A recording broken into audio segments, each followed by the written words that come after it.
Bonjour, on se retrouve aujourd'hui dans mon bilan lecture de la mi-année. Donc dans cette vidéo, on va faire un peu le tour de mes lectures de ce début d'année 2026. On va passer par mes coups de cœur, mes déceptions et aussi quelques statistiques. On est parti. Donc déjà, mon objectif de lecture, je me le fixe tous les ans à peu près entre 30 et 35 livres, mais je le dépasse souvent.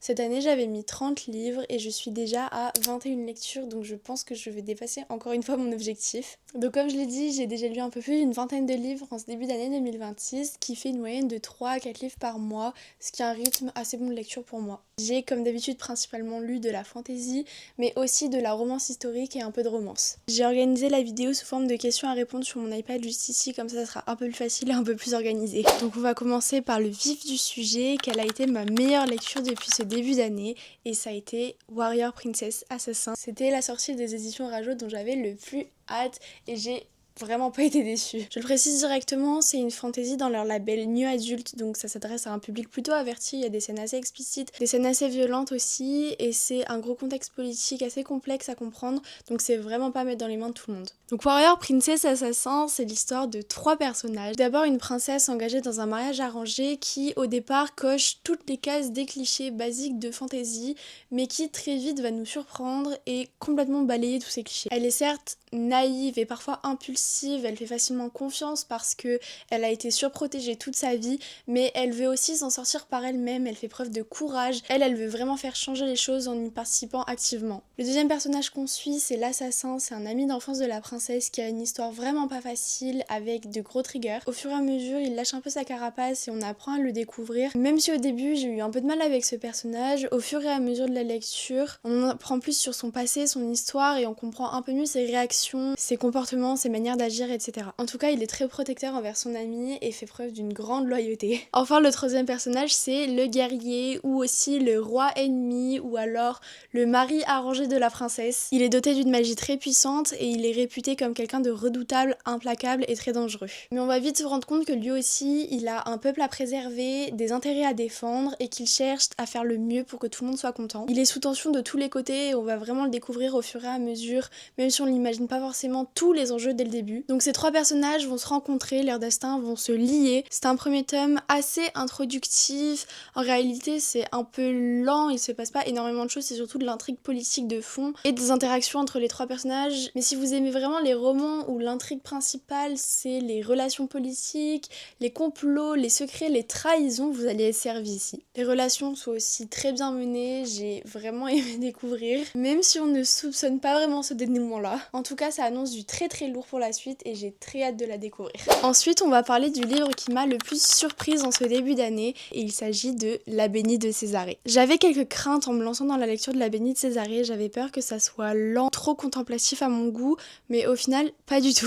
Encore une fois, il s'agit d'une fantaisie politique, on voit que j'aime bien ça. On va suivre Verena, l'impératrice de Césarée, bénie par le dieu soleil, qui va naviguer entre des intrigues politiques complexes. Elle va devoir faire des choix, d'autant plus que le général de l'armée ennemie est capturé et lui est traîné à ses pieds. Verena, elle cache beaucoup de choses, mais elle est aussi au courant qu'on lui cache beaucoup de choses, notamment autour de son conseil. Elle essaye de déjouer des complots et des attaques à son encontre tout en voulant asseoir sa place sur son trône. J'ai beaucoup aimé dans ce livre le world building qui est très maîtrisé et beaucoup développé, ça m'a vraiment surprise. J'avais peur que ça soit un peu trop vague ou trop éparpillé, mais au final pas du tout. J'ai beaucoup aimé la place et les interactions qu'avait Rena avec le devin et aussi toute l'histoire qu'on découvre au fur et à mesure autour de ces divinités et l'histoire du pays entier. Ce qui m'a vraiment surprise dans ce livre, c'est que je ne savais pas du tout où on allait. J'ai à aucun moment deviné le fil rouge de l'histoire, je me suis laissée porter par l'intrigue. Je n'ai à vrai dire rien deviné à l'avance et ça jusqu'à la toute fin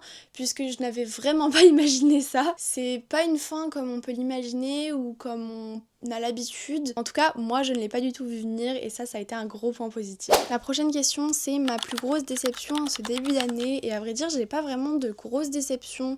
Donc je vais vous parler de ma moins bonne lecture, en tout cas celle que j'ai le moins bien notée sur Goodreads. Il s'agit des Chroniques de Silverthorn et je l'ai notée 2,5 étoiles sur 5. Déjà, je pose les bases, c'est pas que j'ai pas aimé, c'est que j'ai eu du mal à rentrer dans l'histoire et que je pense que j'étais pas forcément le public cible. Je m'explique, je pense que je lis beaucoup de fantasy et que du coup, là, j'ai tout vu venir, c'était un peu trop simple pour mon goût personnel et j'ai eu du mal à rentrer dans l'histoire, à embarquer avec les personnages et à suivre l'intrigue en fait. Donc on va suivre Lyra qui est une conteuse, c'est-à-dire qu'elle raconte des histoires aux gens et un jour elle est invitée au château pour faire une prestation lors d'un bal. Elle va faire la rencontre d'un soldat masqué qui s'appelle le Renard Doré, leurs destins vont se retrouver liés et Lyra elle va malgré elle et aussi à cause de son passé se retrouver mêlée à des histoires qui la dépassent complètement.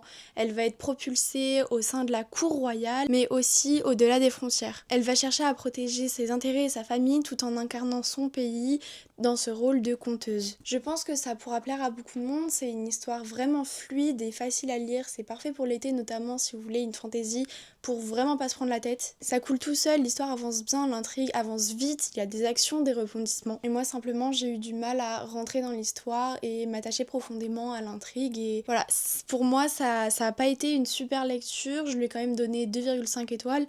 Ce qui est une lecture dans la moyenne. La prochaine question, c'est quel livre de ce début d'année est pour moi surcoté sur Bookstagram, BookTok, Booktube? Et la réponse pour moi, elle est simple, c'est Blinded by Sounds. J'ai pas accroché.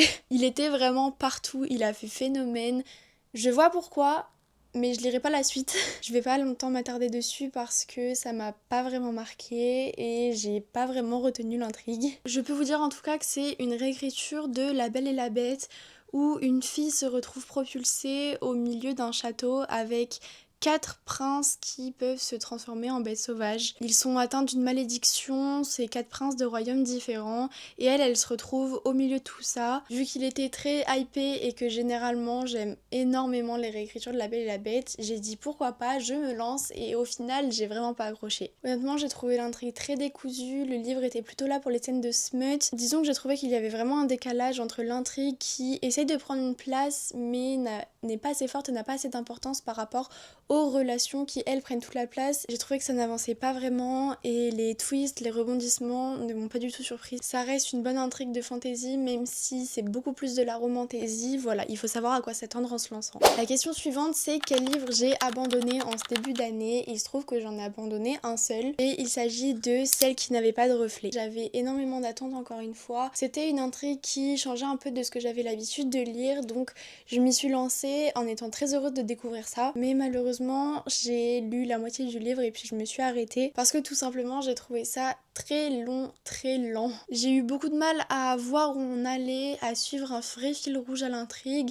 J'ai trouvé qu'il y avait énormément de longueur, trop pour que j'arrive à me mettre dans l'intrigue. Sur le principe, l'intrigue est très intéressante, ça change, c'était original, mais voilà, en fait, je me suis ennuyée. Je me rappelle plus vraiment du résumé exact, mais dans mes souvenirs, en tout cas, le début du livre, c'était une jeune femme qui va se rendre compte que les reflets qu'on voit dans le miroir, ce sont en réalité des copies conformes de nous, mais qui vivent dans un monde inversé de l'autre côté du miroir. Mais cette jeune femme, elle est censée se marier d'un mariage arrangé par ses parents, et elle n'a pas du tout envie, et du coup, elle va se retrouver à changer de place avec son reflet et découvrir tout ce nouveau monde. Mais au final, elle va peut-être se rendre compte aussi que son reflet n'a peut-être pas dit l'entièreté de la vérité et que beaucoup de choses lui sont cachées. Voilà, donc encore une fois, beaucoup de potentiel, ça ne l'a pas fait pour moi. Je vous conseille quand même d'aller lire le résumé plus détaillé que le mien. La prochaine question, c'est dans mes lectures de ce début d'année, quel livre je recommanderais le plus? Et j'ai beaucoup hésité, mais je pense qu'il s'agit de Five Broken Blades. Encore une fois, c'est une fantaisie plutôt politique. Je me rends compte que j'ai vraiment lu beaucoup de fantaisie politique en ce début d'année. Ça faisait longtemps que j'en avais pas lu autant à la suite, mais franchement j'adore ça.